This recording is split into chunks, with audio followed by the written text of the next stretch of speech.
sales and marketing trainer and a certified John Maxwell and Dale Carnegie coach, my guest, Loren Norris, has demonstrated and taught leadership and advanced communication skills for the classroom to the boardroom for more than 15 years.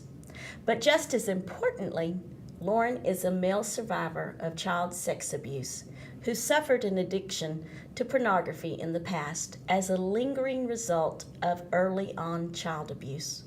Loren will be sharing his remarkable story and how he overcame an early life of tragedy, who now not only has survived child abuse, but is thriving and experienced and living a blessed and full life. Please help me welcome Loren Norris to the program. Thank you. Hi, Loren. It's so good to have you today. Thank you. I'm excited to be here. Well, it's wonderful to have you. Now, we're going to focus on your past abuse and your addiction to pornography and really help some people today. But before we get started with that, share a little bit more about your background with them. Well, you know, I did 5 years in the Air Force right out of high school. I thought I was going to go to school for electronics engineering. I did 1 year and had a girlfriend break up with me. And, you know, as part of that whole mindset that I was in that age frame, when she broke up, my world just fell apart. And so I dropped out of school. I went from a 3.82 GPA to a 69 in my final exam. And that just caused me to give up completely. I did the Air Force for 5 years as a firefighter. And then I came out and went into sales. And for the next 15, almost 20 years, did nothing but sales and marketing and some, sales training and that kind of stuff, and had a blast with it. But realized it really wasn't everything I was supposed to be doing. And so, I've been married almost 20 years now, raised 4 kids. I've got 2 teenagers still at home and 2 that are out on their own. And looking back as a dad, I see some of the warning signs in my kids that I wish I'd had as a kid. And that really causes me even to look around at the young men that I deal with, that I coach, and I say, there are some things that you need to have help in, direction in. You need somebody to, tan your backside from time to time, and sometimes that happens in your job, sometimes that happens when you lose your family, sometimes that happens in other ways. But so that's kind of brought me to where I am now, and I try to bring together all of what I've learned in my sales and marketing, what I've learned from the Dale Carnegie program, what I've learned from John Maxwell, what I've learned studying the Word, to say, how can I best put my past to use, helping other people. Absolutely. Well, now tell us about that experience. How did you give your heart to the Lord, and when did you receive the Lord? It was a really wild thing. I've come to a biblical conclusion, an observation that around the time that Daniel went into captivity, around the time that David encountered Goliath, around the time that Samuel was called, and Eli was like, "That's not me, boy. That's God." Around that same time, the enemy tends to step into our lives. Around that 9 to 12 years old, when young men become accountable. I think the enemy likes to step in and try to derail anything that God might be doing. So I can look at that season of my life between roughly 8.5 years old and 10 years old, and there was an entire string of just bizarre events.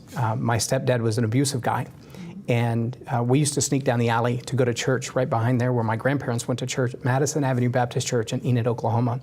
And we would sneak down to that little church, and I remember the day that I was sitting in service. I wasn't really paying attention, and the pastor said, Brother Byron O'Neill, he said, "If you need a friend that'll stick closer than a brother, come up here and meet my friend Jesus." And I can promise you that's the only thing in the entire service that I heard. But I knew I don't have a brother, and I don't really have any friends, and I could use one of each. And so I went down there and I gave my life to God, and I had no idea what I was doing. I didn't know what that meant. The next week I went back and got baptized, and then I was told, "You'll never go back to that church as long as I can help it." And I remember that church gave tennis shoes to my sister, and my stepdad's pride was so big, he just had a conniption and sent the shoes back and said, "We're not accepting shoes from you." And so there was a real animosity there. Shortly after that became the attack. Shortly after that became my stepfather's death. And shortly after that, our whole world got turned upside down, and we moved, across the country back to Central Texas. And I think the whole God thing just got forgotten. So I spent about the next 15 years really trying to figure out, what is this about? And it was in basic training that I had my first encounter with the Holy Spirit the way that I know him now. And he spoke to me in a way that I would have never imagined. And when he did, I was just like, okay, that's a voice I've heard before. and I need to get to know it better. And so from then till now, my relationship with God has been a diligent pursuit rather than, gee, I wonder what that's all about. And so I don't know, I guess it depends on your traditional faith. As a Baptist, I've been saved since I was 9.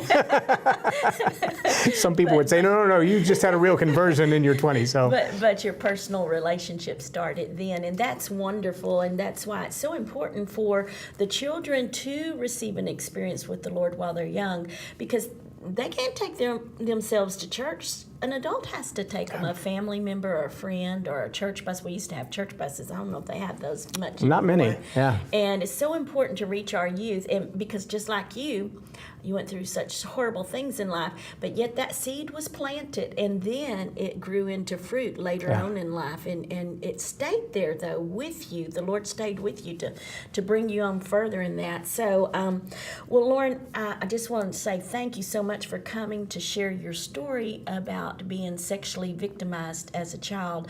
As a man, I know that this is very difficult for men to speak about, and being a child sex abuse survivor myself, I really appreciate your courage and your transparency. And so let's just briefly take us on that dark journey that you had experienced in your childhood. You know, I think the irony is a lot of people, when they hear sexual assault or they hear sexual abuse, the immediate inclination, because I've already expressed that I had a stepfather with whom my relationship was not great. He was a physically abusive, emotionally abusive, verbally abusive guy. He was never in any way a sexually abusive guy. The irony, though, was that his detachment allowed that anything going on around me was really none of his concern, or so it seemed. And so they used to do these things called coffee breaks, where all the truck drivers and CB radio guys would gather together at someone's house. And that particular night, all of the boys were on one side of the house and all the girls were on the other side of the house, all in one bedroom. And a young man who had been exposed in some way decided that he wanted to share his experience. And so it ended up several young men that night were introduced to sexuality at a point in their life when they really had no business. I was between 9 and 10 years old, and you know, I say it as a disclaimer, and yet it's a real sad tragedy that some of the occurrences in our life, and I study a lot of Dr. Caroline Leaf's stuff on memories and PTSD and things of that nature. Some of the memories in our life get tainted with a set of emotions that don't belong there. And when they get attached to each other, it's really hard to separate them again. Another thing that happens with that is part of our coping mechanisms as human beings is to try to almost cover over with dust or flowers or whatever we can, that tragic moment, to make it look like, to make it feel like something different than what it was. Part of that means we forget some of the facts. Part of that means we create facts to try to cope that other people can say, I was there, that's not what happened. But we also know that standing on a street corner, 5 people witness car accident, and it's 5 different car accidents. And so when I look back on that moment, I know what happened that night, and I know what was open in my mind, and what was open in my heart, and what was open in my spirit. And it became a stronghold that the enemy used for a long time to create a lot of pain in my life and a lot of destruction around my life. Now, do you know about how old your victimizer was? About 11. About 11, so a child victimizing another child, and that does happen. And I think, sadly, it's probably more common even now than it was then. And I say that because, you know, part of what I do in the entertainment world is high school proms and graduations. And because our moral society has allowed different views of sexuality to rise to the surface, and you know, not to be judgmental in any way, but 10 years ago when I started DJing school dances, it was very common that we would walk by and put a basketball between them and go, you know, if the basketball doesn't fit between you, y'all need to back up a little bit. I mean, you're only 14, you know, let's wait for something a little later in life. And now we've reached the point where, you know, freshmen in high school are not only that close on the dance floor, but it may be 2 girls. Or it may be 2 guys who are groping each other, they're grabbing each other, they're French kissing each other. And I think what it's done is simply lower the barrier to what's acceptable. What's right and what's wrong has kind of been grayed. And as a result of that, YouTube videos are accessible to any kid with a smartphone. And it's really lowered the barrier and raised the curiosity level at the same time. So what happened to me then, I look at it and I go, that was a tragic thing that sent my heart and my soul and my spirit on a wild goose chase for the next 15, 25 years. Now, though, I think there are a lot of people who look at that and go, well, you know, in California, there's no difference between a girl's bathroom and a boy's bathroom, so that's just experimenting. And I think we've done a severe injustice to our young people. I do too, because, well, we can't get into that on this show, but there is a lot to say about that, a lot. But we'll focus on this sexual abuse. Tell me some of the ways that you coped and you healed from that past abuse. Well, you know, the ways that I coped before I realized that there was an answer was simply to act out. What happened is I realized that there was something missing from my life. And the same thing that drew me to the altar to say, I need a best friend, I need a brother, was the same thing that drew me into continuing the experiment of sexuality long before my mind had any idea what it was.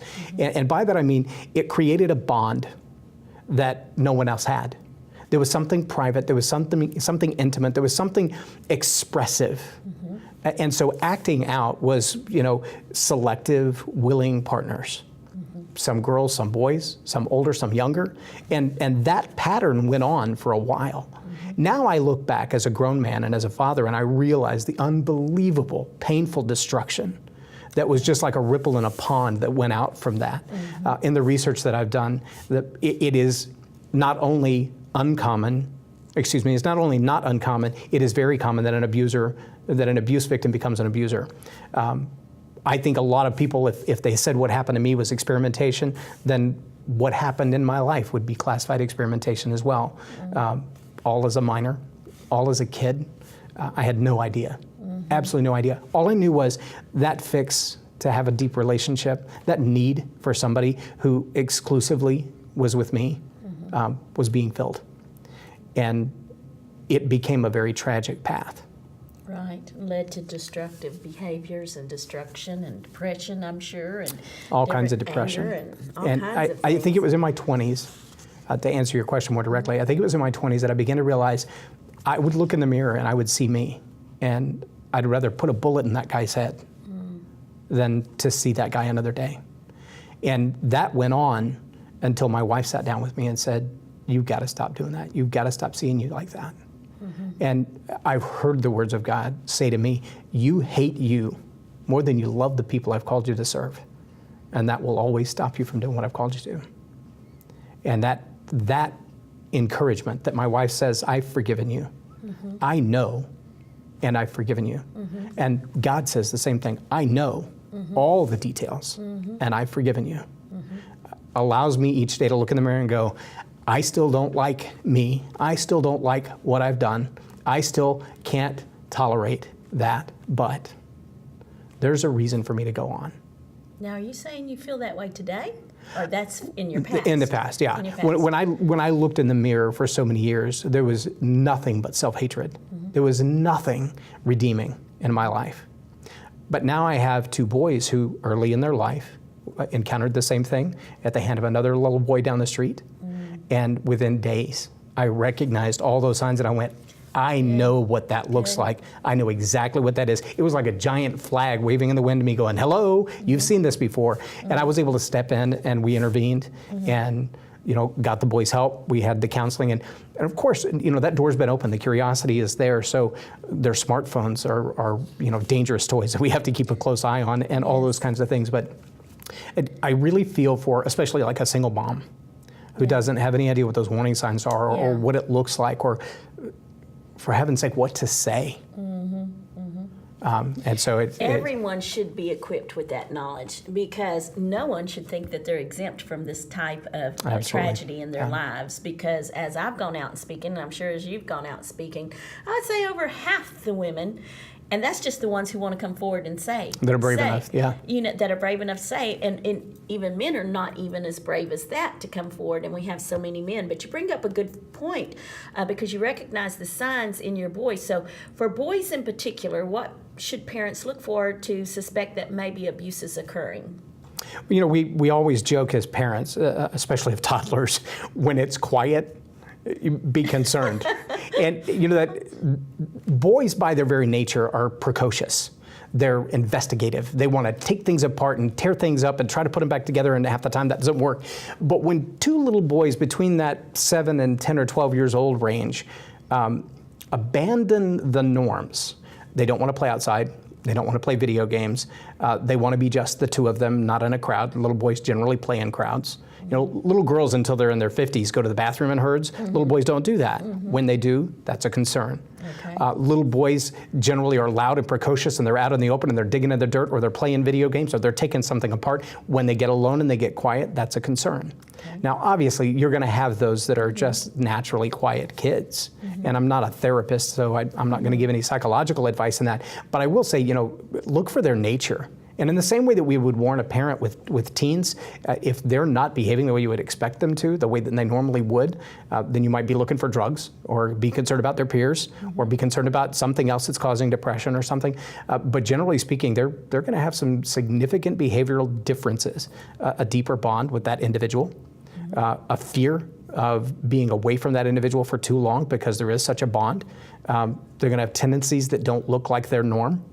Radical personality changes and reactions or overreactions to things.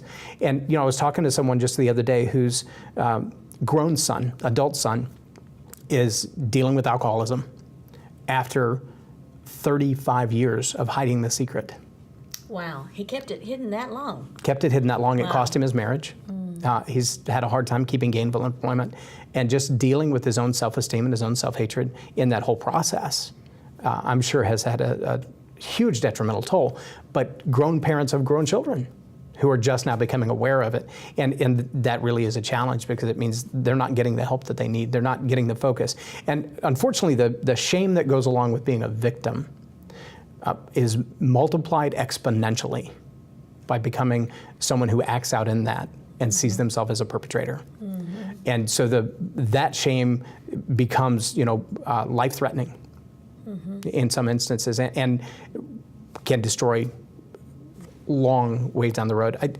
In my book, I talk about a landmine they used in World War II called the Bouncing Betty. And the Bouncing Betty was most lethal because it didn't detonate when you stepped on it. It waited until you walked away. In fact, it would sit in the ground 10 to 30 seconds. And then when it detonated, it would jump up out of the ground and detonate. Now, the intent of it was, a scout always goes before the troop. And its intent was that it would not detonate on the individual. It would wait for the whole troop. And so what we see is not an individual perishing, but a whole family. Right, right. Oh man, that's a good example. Well, tell me the greatest challenge you had to overcome from abuse. Was it forgiveness, fear, anger? What was it? I think it was forgiveness of myself. That was the biggest challenge. And God helped you through that? Yeah, the day that I planned taking my life. I mean, I was sitting on a swing in Tyler, Texas, and I had it all mapped out. This is how I'll do it, and let my mom keep the car. This is how I'll do it, and no one will know it was intentional, so she'll also get the life insurance. This is how I'll do it. And I had an old book in my hand. And in that book, I turned to a page that, and in fact, when I went to the park that day to make that plan, I'd left a note for my roommate, and I said, you know, how many times can a runner run in the same race and fall down before the race is just over? I mean, everybody else has crossed the finish line, they've gone home. I'm still running the same race, and I just keep falling in this same race. When is the race over? When do I just quit? Why bother anymore trying to get up again?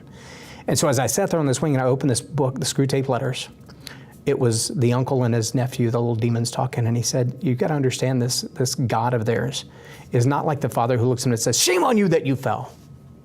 He's the father that looks at him and says, you know, you couldn't have fallen if you hadn't tried to walk in the first place. I am so proud that you tried to walk. And Jesus said, I know you're still human. I know you're still going to stumble, but forgiven from me to you is better than forgiven man to man. And that promise is 7 times, 70 times a day. So I went back and I wrote that answer. How many times can a runner run in the same race? 7 times, 70 times a day. And that was when I realized that giving up on me was something the enemy had convinced me to do, because God wasn't. Right. And the scripture says, though a righteous man fall, he will rise again. And so sinners and righteous people both fall. Yeah. Both of them. We're going to get into that a little bit later on with this struggle that you had with pornography. Because of the past abuse, it opened up a door for pornography, and you became addicted. So I want to know how old you were when this began and what triggered that addiction. I think the answer to the how old I was it was an awareness, probably for a long time. The direct relationship between the sexuality and the pornography was interwoven in the fact that what I really craved in the sexual behavior was not sex, it was relationship, it was intimacy. So the pornography didn't really fill that gap until I reached a point where hormones were raging in my late teens, and it really was more about the sex than it was about the relationship, and the pornography was just as easily accessible as someone else. In fact, in most cases, more easily accessible. And I think it was about that same time that I began to realize that there was a repercussion and a potential consequence for these kinds of relationships. And so as I moved on, I said, I need to be responsible for me. And pornography became a vent for that. The challenge was that even in relationships, it was still there. And then even after I got married, and I married a woman who was a rape victim and had been in an abusive relationship. And in the first couple of years that I revealed it to her, she said, look, I understand your battle, but you've got to beat this. And I can't express how grateful I am now 20 years later to look back in the first 7 or 8 years of our marriage I was still in bondage. As a believer, still in bondage. As a Christian, still in bondage. As a married man with a wife who loved me in every way possible, still in bondage. And the number of guys who find themselves as husbands, as fathers, as men of God, and still in bondage would blow your mind. But the fact that they won't confess it because the church has made it a taboo in so many places, just to mention I struggled with an addiction, is fine.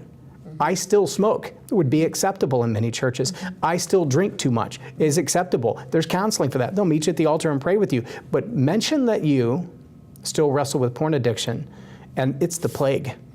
You're outcast. You may be excommunicated. God forbid you be in any kind of leadership role, volunteer or otherwise. Now, thank God in my life, that's been more than 10 years ago that I've walked free of that. My wife and I have led support groups and watched the damage. The vast difference in how women respond to it is amazing, though. I've seen women who walked away from their relationship because they found that he had a magazine with risque ads that they felt were inappropriate. And I've known women who caught a man with horrid stuff or multiple affairs within the relationship who said, I'm willing to forgive and stay. And I don't understand sometimes that difference. I guess it's just the measure of grace that they've been given. Right, and their boundaries, and then, like you said, and what a special wife that you have. And look, unbelievable. A restored life, a restored life who can help others, and your wife can help others too. So how wonderful that is. Well, now, how did you overcome this dark addiction? Give us a few ways that you overcame that. Well, the first was just realizing that I was forgiven, and that there was a young girl came to me to ask me to write a poem for her because her baby was alive only 3 days, and it was heartbreaking. But I remembered the 23rd Psalm, and in that poem that I wrote for her, I found healing. And he said, remember that though I walk through the valley of the shadow of death, I will fear no evil, for he is with me. And God stopped me right there, and he said, that doesn't say I'm waiting on the other side. That doesn't say that when you get in the dark valley, maybe I'll come. It's that as I walked through that valley, so let me remind you, son, I am at the edge of the darkest valley waiting on you to arrive to escort you through. And I said, that's good, because I'm having a hard time just getting to that place. The second thing, though, that I think was the most profound was the stories that we tell ourselves. Like I said, we all recall them differently, like a tragic car accident. But the stories that we tell ourselves are usually more harsh, more vile, more wicked, more hate-filled than any other story in the world. The way that I share what has happened to me and what could happen to others is different based on the audience that I'm talking to. But to me, it's always the worst. To me, I look in the mirror and that guy is horrible. He just deserves to die. That story played in my head for 25 years. It was when I got a hold of that story and I said, listen, story, you and I are going to have some reconciling to do. And, like I had a lettuce, I just sat down and said, we're going to do this. Yeah. So when you look in the mirror now, do you like who you see? I like who God's making me into. Absolutely. I do too, Loren. Just real quickly, give us a few tips where parents can keep their children safe from pornography. Smartphones, stay away from them if you can. Keep them out of their hands for as long as you can. Obviously monitor the time that they're on the computer. And then also remember that in the same way that every kid is different and the relationship he has with other people, what trips his trigger is going to be different. Could be television, could be a movie, could be so many different things. Just have close relationships with them. Absolutely. Be a full-time parent, not a part-time. And I know it's very difficult these days with both parents working away from home. Yeah. But it's so important. It's so important, isn't it? Well, Loren, we're coming down to the end of this program, and I really hate that because we've got so much more to talk about. But final thing I want to ask you, what are you most grateful for in life? Well, obviously the blood. If it wasn't for the cross, I'd be toast. And then second, the gift of my wife. Yes. Amen. Well, Loren, I'm so thankful that you're going about and sharing your story with other people in an effort to help them, and that you are developing and blossoming into a beautiful person. And I long for the day where you look in the mirror and everything is forgotten, that those past and all those negative things, they're just forgotten, and that you're so full of joy, and your future is so bright, you're experiencing a blessed life is so bright that all that's gone. All of that's gone, and you're totally, completely restored and brand new. That day will come, friend. I see glimpses. Oh, absolutely. Thank you so much for coming. Thanks for having me. God bless you, and I know you'll help a lot of people today. Thank you. Statistics say that every second, 28,258 internet users are viewing pornography, and that every 39 minutes, a new pornographic video is being produced. Pornography knows no boundaries and is growing at an alarming rate within and without the church house walls. Sadly, it's estimated that 47% of Christians have issues with porn. For those of you struggling with a porn addiction, I want to offer you these helpful tips that will help you gain control over your addiction. First and foremost, get an accountability partner, someone you can trust, someone you can confide in, and someone who will hold you accountable. Spend less time alone and have people around you. Surround yourself with people.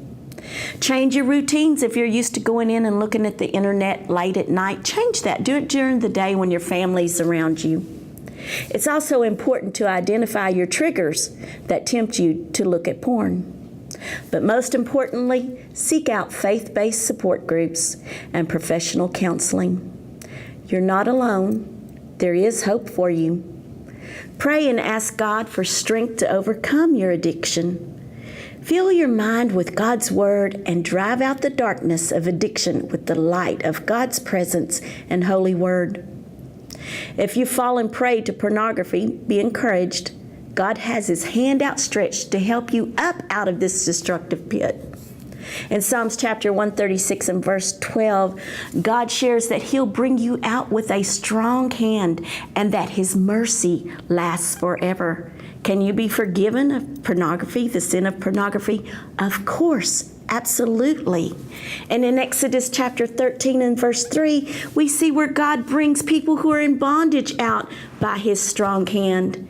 Is God's hand strong enough to break the addictions that you face today, whether it's the addiction of pornography or something else? Absolutely, He can. Just join hands with God's strong hand today through prayer and let Him lift you up. Trust Him to help you. I know that He will never leave you and He will never forsake you. in your time of need. God bless you.